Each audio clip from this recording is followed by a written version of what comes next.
It might take some time before we can go back to living our life the way we used to before the arrival of COVID-19.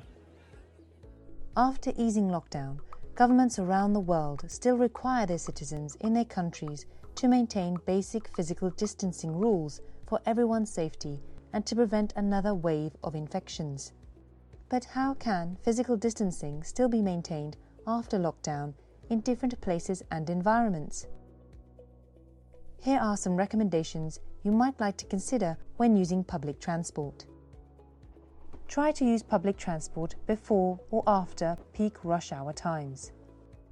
Wear a face mask when travelling. Alternatively, you may like to consider wearing a face visor, as this will also protect your eyes from virus particles on crowded public transport.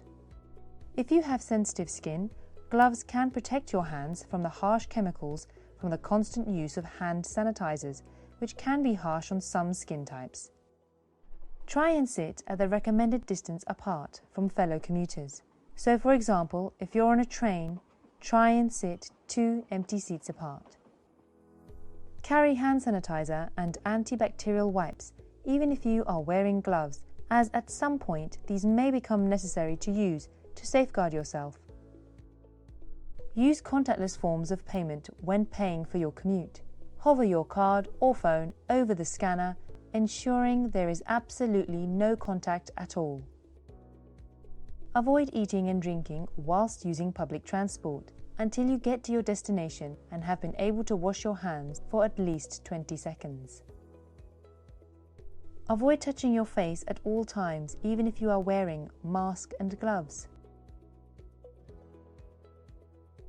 You may like to consider wearing a rain protector over your clothing when using public transport. Then, when you get to your destination, you can disinfect it with alcohol or antibacterial wipes and leave it to dry.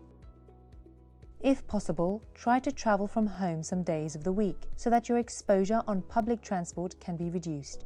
So, for example, ask your employer to accommodate working from home 2 days a week. You may like to consider cycling or walking to your destination as a way of avoiding crowded trains and buses.